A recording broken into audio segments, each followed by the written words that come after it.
Welcome to The Coach's Call, a podcast by the Texas High School Coaches Association. In this show, Chris Daly introduces you to coaches across all sports and highlights the positive impact of public schools and high school athletics. Chris will introduce his guest after these messages.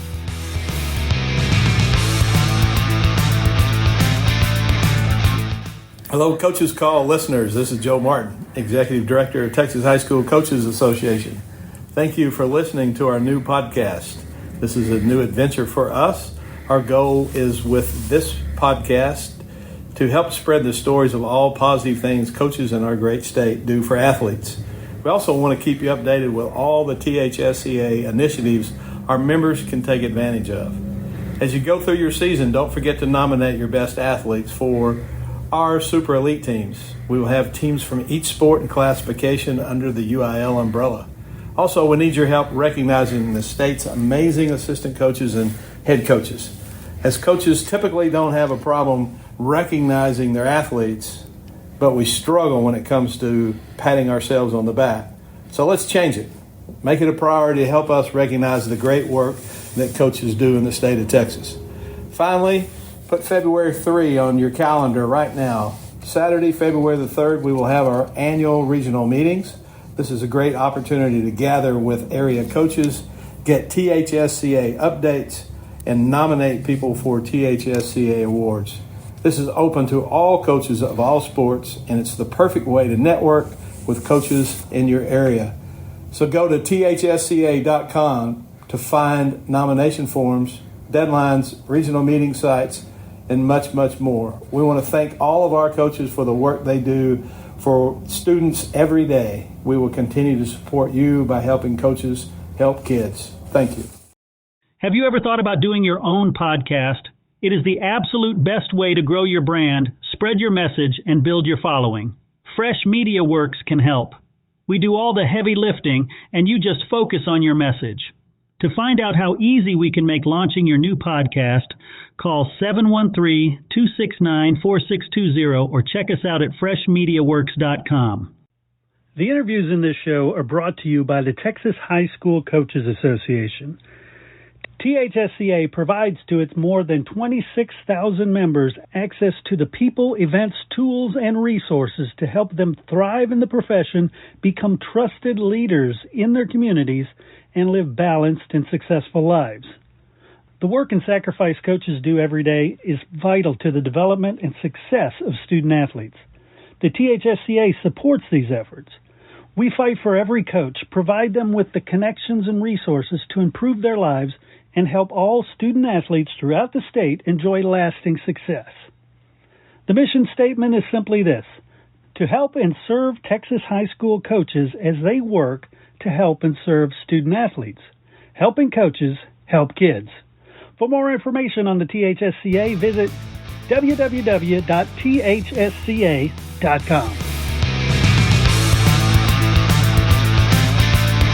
All right, everybody join me in welcoming Ray Zepeda, the athletic director for the UIL, to the show. Ray, how are you today? I'm doing great, Chris. I appreciate you having me today. Of course. Now, I do want to talk about your role as athletic director, but I always like to back up and start with telling us where you grew up and how you got interested or involved with athletics, period.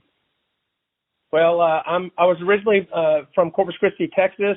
My dad was a teacher and coach when I was very young. My mom was a teacher, eventually a school counselor. And so really public education, coaching, athletics was really all that I knew. Any type of free time that we had when I was younger was spent at school contests, school activities, kind of tagging along with my parents. And so I really have always said that being a coach's kid is really a great experience for young people. I loved it. My dad transitioned pretty quickly out of coaching to really being a school administrator, eventually became a superintendent there in that area. And I can remember when he quit coaching, being about 5 or 6 years old, telling him that he was ruining my life by quitting coaching because I enjoyed, tagging along and being in the locker rooms after games and things of that nature. But Great situation growing up. Attended high school at Flower Bluff High School that services kids mainly towards the island and right along the Laguna Madre there in Corpus Christi. Played football and baseball, and then went to Texas A&M. I've told a lot of people when they ask about my athletic career that my passion greatly exceeded my ability and talent. And so I was not able to play in college, but I did go to school, somewhat of an academic scholarship, and went back to Corpus after I graduated to begin my coaching and teaching career. Nice. And so when did you decide that you were going to become a coach? Was it while you're following your dad around, or was it later as you participated? No, to be quite honest with you, I think my mindset really was, especially in high school, when you're the son of a public educator, there's a lot of things that are great about growing up like that. I just mentioned some of those things. But one of the things that we did not have when I was growing up was a lot of money. And so I think my mindset, in high school was that I was going to go to college. I planned to go to law school. And I was going to try to make some money and have some things that maybe we didn't have when I was growing up. But what I found when I went to college was that being away from a team, being away from sports, being away from athletics, I mentioned my passion earlier. I just realized that I missed that atmosphere. And quickly after I kind of got into Texas A&M, I changed my major and decided to work towards a degree that would allow me to get back to that athletic arena as a coach. And to be quite honest with you, never really have looked back. Nice. And what was the first gig after college?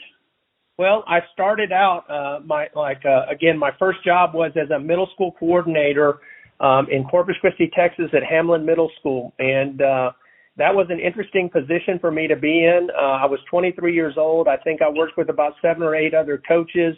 I was somewhat their supervisor in that coordinator role, and most of those coaches were much older than myself, and so that was an interesting dynamic and a great learning experience for me.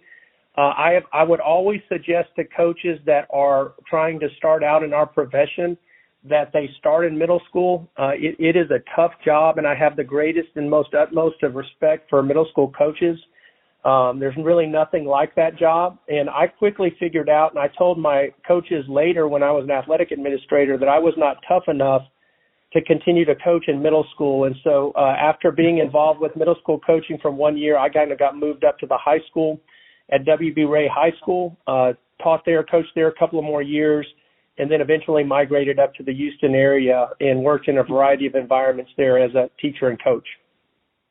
Nice. And what were you coaching when you first started?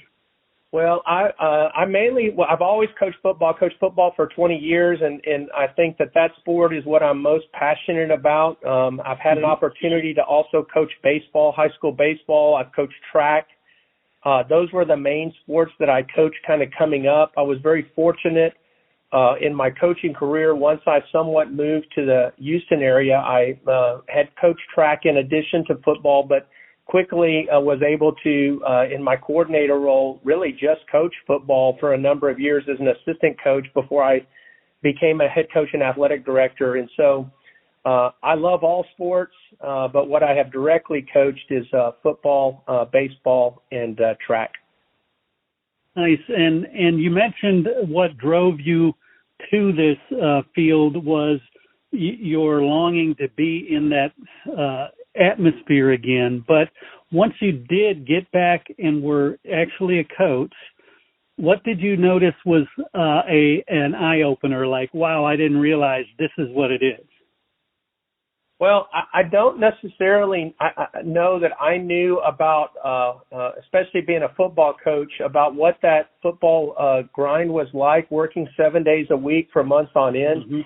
I don't know if I was fully prepared for that when I first started coaching, but I figured it out. And I think one of the things that I've never been afraid of is working hard. And so that wasn't really a problem. I just didn't necessarily know that I was getting into that. I think also all teachers and coaches know or figure that when you get into it, that obviously you're working with people and all people are different, but I think that you quickly figure out the importance of trying to utilize different strategies to reach different kids and to be effective. I think that that's something that's difficult for all teachers and coaches when they first start out in the profession, and I would similarly say that it was a little bit more difficult for me. But it was a great experience to try to learn how to be effective. I've been fortunate enough through a 20-year coaching career to be involved with coaching in so many different types of situations, from rural communities to urban communities to suburban communities. And, you know, all of those have different student populations that you need to serve. And so it's been a great challenge over that 20-year career to try to figure that out, of how to be effective and try to get the most out of kids and even yourself. But that was something that obviously that I think that you have to learn through experience. Right. And you mentioned serving kids. And when I talk to coaches over the last 20 years, football coaches in particular, they say at some point their focus changed. When they first got in, it was about the X's and O's, and then it became about the Jimmies and Joes. What was that transition like for you? You know, I've heard that being said often, and I was very fortunate as a high school athlete, and I think that this is what really drew me back to the profession, and that my coaches were very intentional in trying to grow us as young men and to extend what they were doing with us for lessons that would carry us beyond our direct playing experience. And so they were tremendous role models for me. And I'm going to give you a quick example of that. And I think that this is especially relevant given that this is a podcast associated with the Texas High School Coaching Association. My coaches quickly found out that I had changed paths and wanted to be a coach, my high school coaches. And you know, I was in college, and probably for 2-3 years when I was in college, my high school coaches would take me to coaching school every year and allow me to tag along, provided that I would kind of sit in the front row in some of these lectures. And so those were the types of models that I had, which was, hey, we're going to go the extra mile for our athletes. And so I think that's not something I necessarily needed to learn. It had already been taught to me through the example of my coaches when I was growing up in high school. I love that. If you could, take me stop by stop, each of the positions you held up to the UIL. We'll talk about the UIL after. Yeah, that's an interesting career. So I started again at Hamlin Middle School there in Corpus Christi ISD on Staples Street. Went right down the street to W.B. Ray High School. Was coaching there in the early 90s, taught biology there. Went up, didn't know anything really about Houston, didn't know anyone from Houston. One of our coaches from Ray High School got a head coaching job at Milby High School in HISD, and I moved there with my wife and newborn baby in 1996, not knowing anyone besides that person in Houston, and worked in HISD as an assistant coach, coaching football and track, teaching biology for 3 years. And it was a great 3 years and a great learning experience, and I keep in touch with a lot of those kids that I was able to coach today. Progressed from there to Galena Park High School in the Galena Park Independent School District, worked as a defensive coordinator and biology teacher there for 5 years. Got my first head coaching and athletic director job at Mathis ISD, which is right outside of the Corpus Christi area. So I moved back to South Texas, and Mathis is in a rural, kind of smaller environment. Again, a brand new experience for me. And learned how to do everything from sell tickets to take the PA up to the press box on game day to then go coach the team and count the money on the back end of it. So it was a great 2 years for me there. Came back to Houston as the head coach and campus coordinator at Galena Park High School. Was there 7 great years. Loved that school district and school. And then was hired by my former superintendent in Galena Park ISD to be assistant athletic director in Cy-Fair ISD in suburban Houston. Mm-hmm. Was in that capacity for 3 years and ascended to the athletic director, a role for 7.5 years, and was an awesome experience. Cy-Fair really became my home. A lot of great, associated with a lot of great coaches, 17 state championships during my time in Cy-Fair across a number of different sports. Really just loved that community, loved the coaches, got to learn a lot about running the third largest school district's athletic program in the state. And then from there, again, ascended to being the athletic director at the UIL, which again is a much bigger challenge. Definitely a learning experience after 31 years in public education to transition into this role. But when you look at the entirety of my experience from middle school coach to working in rural districts to suburban districts to, I think I have a pretty varied coaching and teaching and athletic administrative background that I think is serving me pretty well in the role of athletic director for the UIL at this point. Definitely. And you touched on some of the coaches that you played for, knew, worked with, being influences in your life. If you could pull out some examples of coaches that were influential in your career. Well, I'm going to mention a couple. My high school coach, my senior year in high school, and really his entire staff, Ronnie Newman, there at Flower Bluff, the entire staff of coaches I mentioned, how they poured into me and invested into me from a very early age, really set the basis of who I am as a coach. I worked for Mike Coker there at Milby High School and at Galena Park High School. Mike eventually became a superintendent at Belleville ISD.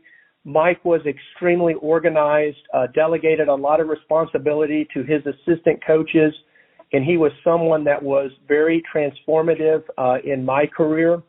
Beyond Mike, and I did never work for him, but I've told Coach Rutledge this story many times, is that I had been coaching 2 years, and our coach at the time that I was working for, Gary Tuberville there at Ray High School, took us up to watch Judson High School in spring ball, probably in 1994, 1995. And when I got on campus there at Judson and I saw their approach, Coach Rutledge, Coach Rackley that coached there at Judson, and their entire staff, and saw their approach to coaching kids and the energy with which they coach with, it was really transformative for me as a coach, because I realized I wasn't really coaching with that type of juice and energy that they were bringing to the table, every single minute of every single workout. And it really changed my approach as a coach. And so even though I never really worked for Coach Rutledge, I would say that experience really shaped who I was for the remainder of my entire coaching career.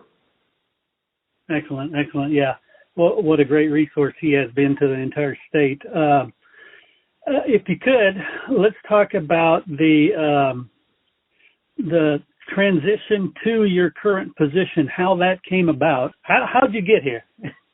Well, I think the biggest thing is I think that the totality of my career kind of helped to prepare me to hopefully be successful where I am today. And I think, when you know and can relate to what a middle school coach does and has gone through, an assistant coach, a coordinator in a major sport, when you've been an athletic director in a small town, a rural town, that's a lot different experience than being an athletic coordinator and head football coach in an urban environment, a low socioeconomic environment. And then when you move on to a suburban district like Cy-Fair, where there's a lot of diversity, but there's also a lot of success, and you're having to manage a lot of different people as well. I think we had 750 coaches and about 17,000 athletes in Cy-Fair ISD. I think that all the totality of all of that really prepared me well. And I was very good friends with Dr. Elza. In her time, I had a lot of respect for her, very close to her. And so when she moved on to Nebraska, had conversations with her about this position. And our superintendent, Dr. Mark Henry, had been on the legislative council for, I think he's the longest serving legislative council member in the history of the legislative council. And he really sat me down and told me that he felt like that this would be a great opportunity and that my skill set could really benefit the UIL. And I think through the conversations with Dr. Elza and Dr. Henry kind of convinced me to apply. And I was fortunate enough that Dr. Breidup and Dr. Harrison and the rest of the hiring team really felt like that I would be a good fit for their organization. And so I think that's how I got into that role. And it's been a fast and furious 8 months since I was hired. Yeah, definitely. And talk about what you've learned about that position that, again, like we talked about becoming a first-year coach, you learned a lot. What did you learn as a first-year UIL AD? Well, I continue to learn on a daily basis, and number one is that the scale and scope of what Texas interscholastic athletics looks like is massive, and that the needs of coaches and kids across the state, given the size of our state, are so different from one another, and that it's important to try to serve and be available for each of those groups. And so the amount of communication can somewhat be overwhelming. I'm pretty much attached to my phone on a daily basis. I take calls from probably 6:30 in the morning all the way up to sometimes 11 o'clock, 12 o'clock at night on an extreme case that someone's dealing with weather across the state, and trying to meet the needs of just how big this state really is. I think that's been a challenge. But it's been a good challenge, and I think it's probably the best part of my job now is on a daily basis. I might get a chance to interact with coaches from the Valley to El Paso to the Panhandle, and that's really no exaggeration. And I don't know that there's many other positions in interscholastic athletics here in Texas that allows you to engage with so many quality individuals and so many coaches from across the state, and that part of it has been awesome, but obviously you can imagine that that's a challenge as well. Yeah, definitely. And as you have settled into your role, what have you learned about the relationship with the THSCA? Because, in years past, they didn't work great together, but now it seems like, y'all are much more lockstep. Well, I would say this, that one of my priorities in coming into this role was to as a maybe a THSCA member of over 33 years. And again, I mentioned that I started actually engaging and being a member prior to even graduating from college, was that we have a lot of constituent groups that the UIL works with. THSCA is obviously a major partner and collaborator, but Texas Girls Coaching Association is another one. Texas High School Athletic Directors Association. We have many sports-specific coaching associations, unlike in many other states. There's just a lot of different groups that all care passionately about their sports and their concerns.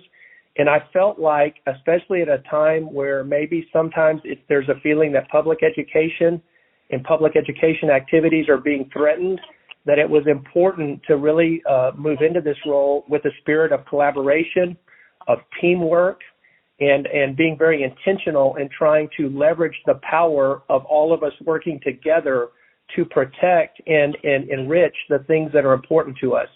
And so that was a large part of what I espoused in the interview process was the need to do that. And I've been so fortunate that as I've come into this role, that Joe Martin and Glenn West, Brian Polk, Libby Pacheco, everyone there at THSCA has just, I think, embraced, obviously, the idea that I somewhat had even espoused in some of those earlier interviews about the need to closely collaborate on behalf of coaches and athletics here in Texas. And I could not say that the relationship could be any better at this point, at least from my perspective, than what I've experienced the past 8 months. It's been awesome.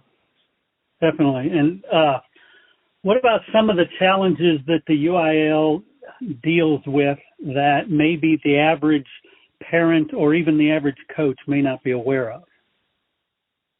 That's a great question. I think number one is that you see, at least right now, there's been a lot of talk about parental choice and parents and individuals being able to have, obviously, that their rights being of paramount importance, which I think we would all agree that they are. But I think that there's been kind of a move away from individual obligations towards a focus on individual rights. And I know that, that kind of runs counter to a lot of what we teach in sports, is being a part of a team and sometimes tucking away your own needs for what's best for the group. And I think that the thing that most people don't realize is how damaging sometimes that approach can be, and the need to try to, and not just on our activities, but on society as a whole. So I think trying to get everyone to realize the importance of collaborating, working together, of sometimes taking, putting our own individual needs, kind of backwards towards the needs of the group and maybe society as a whole. I don't know that if everybody realizes the importance and the need of doing that, but I see daily complications arising from, times where people want to define their experience totally as they see it and in a way that benefits them. And I just think that can be damaging. And you would only have to look at the college sports environment to see what environment that has created, where the system might not necessarily be as good today, but obviously individuals have more rights than ever. Yeah, definitely. You mentioned colleges. What is your day-to-day interaction with personnel from colleges and universities? I wouldn't say on a micro level day-to-day that I'm interacting with folks in that space on a daily basis, but I would definitely say that on a macro level here in this role, that there's obviously a lot more engagement with people in conferences on the collegiate level than what I had when I was an athletic administrator there in Cy-Fair. So, probably on a monthly basis, it's not unusual for us to have some type of interaction with colleges and universities. And one of the things that I have enjoyed is that aspect of the job. And because that is something that I really didn't have a lot of experience with in the past, beyond trying to market our kids for recruiting purposes, but to maybe see a little bit different side of that area has been really a great learning process for me, and I've enjoyed it. Excellent. And I know this is probably way too early to ask, but when people speak about your legacy as an athletic director for the UIL, in the future, what would you hope people say? Well, first of all, I hope that I'm going to have a great positive impact. I'm on the back end of my career, and I've told a lot of people this, that I was very, very happy at Cy-Fair as the athletic director, and I was very engaged and very bought into what we were collectively doing. But the main reason that I took this job is I wanted to try to help and assist at a time that I thought was critical for public education. So I hope that I'm going to be able to have a great positive impact, given that this is I'm in the latter stages of my career. You mentioned, and we talked about the importance of collaboration. I hope that I'm seen as someone that was able to help pull people together and be about collaboration, working together, communicating with all concerned. And as a coach of 20 years, I hope that coaches feel that I am taking my coaching background and bringing that into my job every day. People have asked what to call me. I do not haven't earned the title of doctor, didn't ever go to get my doctorate. I still like and enjoy being called Coach Zepeda. And so I hope that the coaches in this state feel like that they have a coach in this position and see me as such when I finish here. And then finally, I just want to be a model of positivity, respect, and engagement, and really integrity in everything that I do. And if you talk about those things along with collaboration, and hopefully all of that adds up to great positive impact, I would hope that when I finish this up, that's how I'm remembered here. I love that. I love that so much. Coach Zepeda, I want to thank you so much for sitting down with me, sharing your story, your passions, and being a part of the Coach's Call. Well, Chris, I certainly, just in conclusion, I want to thank you for what you're doing. Coach Martin had mentioned to me, that they were considering starting a podcast, and I told him I thought that would be a great idea. The amount of engagement, the learning that will take place as coaches tune in to podcasts, maybe not this episode, but others certainly. I think there's great opportunity there, and I just certainly appreciate what you're doing to support and grow our profession here in Texas.